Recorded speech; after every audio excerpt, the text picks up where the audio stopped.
What's going on, YouTube fam? This your boy Tony 2 times, and we back with another episode of Hood Tales, man. Before I start, be sure to tap that like button. Definitely watch this video to the end to hear the full story and all the details in the case. For all the day one fam, welcome back. Thanks for tuning back into another episode. Y'all already know it's all love. If you're new to the channel and you feeling the content, feel free to subscribe. Definitely hit that notification bell so you can be notified every time we drop a new video. Let's get right into the story. Staying in your own lane, out the way.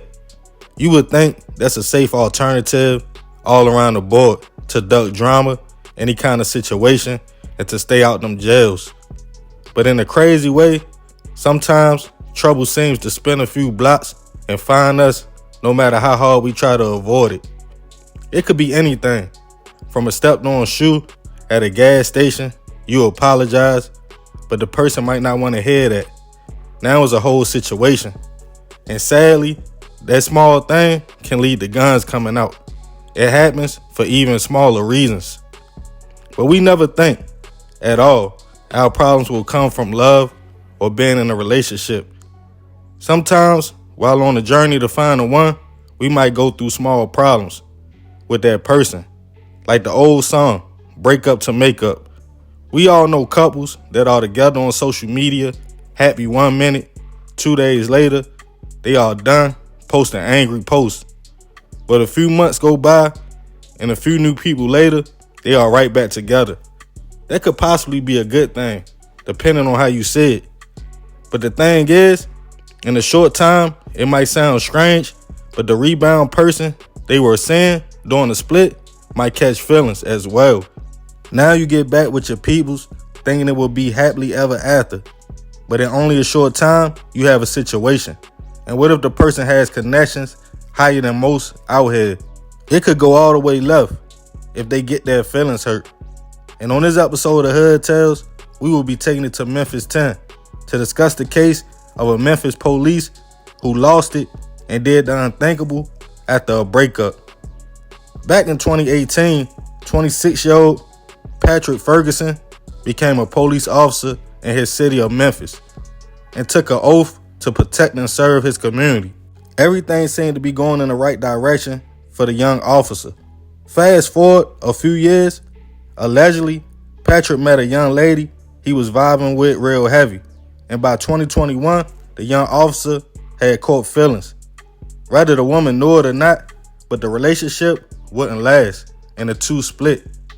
A 30-year-old man named Robert Howard would come in the picture, but according to sources, some say he was always dead.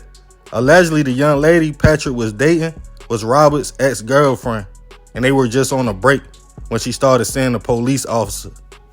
Robert was said to be a small-town dude, originally from Arkansas, loved music, had 3 kids, pretty much stayed away from any problems. He relocated to Memphis, but would go back and forth between the 2 states. While back in Tennessee, Robert and his ex started back up the relationship, and Patrick would not take this well at all. The officer would start plotting on how to get Robert out the way for good. And out of all things, he would use his resources from the force.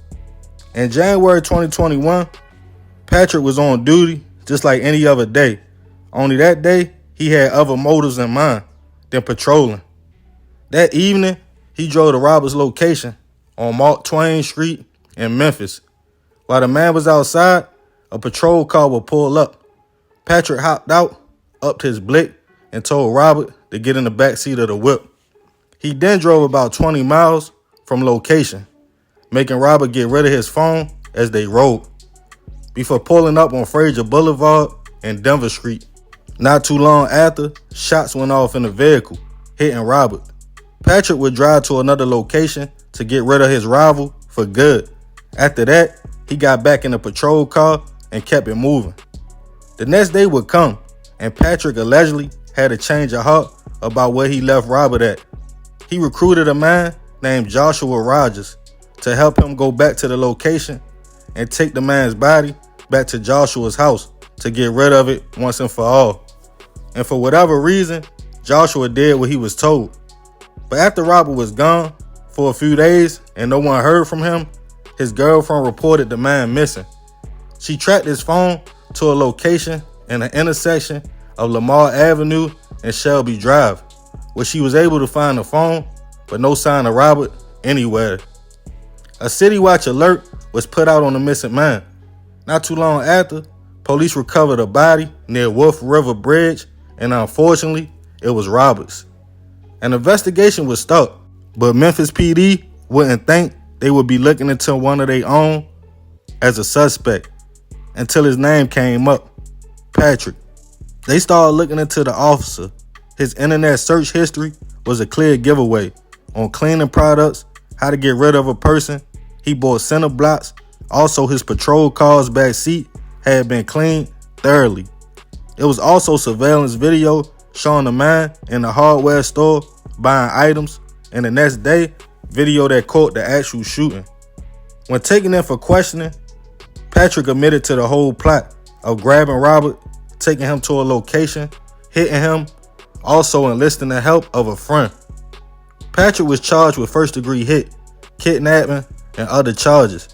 Joshua Rogers would be charged with accessory after the fact, but he would later bond out on $25,000. After posting bail, he went on social media to clear his name.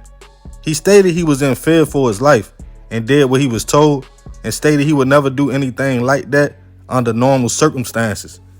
After the arrest, it was still no motives until Robert's family spoke out, claiming Patrick took their peoples over a woman, and Robert never wanted any problems and did nothing wrong.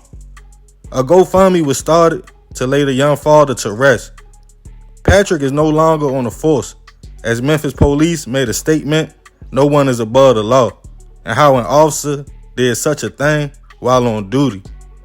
While indictments came down on the former officer, he has only been to court a few times since the incident, as him and his legal team have postponed over 14 court dates. Patrick confessed to the whole thing, but has not received his sentence. Rest in peace to Robert. I send my deepest prayers and condolences to his family and his kids. It's hard to believe an officer would do something like this over a female, but that just goes to show everybody that people have issues, and it's even worse when they hold positions of authority. Robert did nothing wrong but get in a relationship, and it cost him his life. There's really no way he could have saw that coming.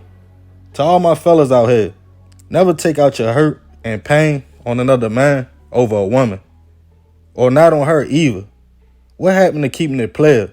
Go on to the next one, keep shining, and life goes on. But not when you act off emotions in someone's life and you could now be in a cell forever. That's not the move. So remember, we gotta succeed, not to fail, so we won't be just another hood tale. Man, crazy story. You know, I heard this a few months ago, and I was thinking to myself, like, it had to be a motive. It just sounded real crazy. Why would he go snatch Robert up, drive him around in the back of the patrol car, and then do that? But then when his peoples came out and said it was over a young lady, I was like, man, that makes sense. You know, it seemed like nowadays that's the new norm. Like, dudes out here going out bad, women doing the same thing, man. It's ugly when it comes to these relationships.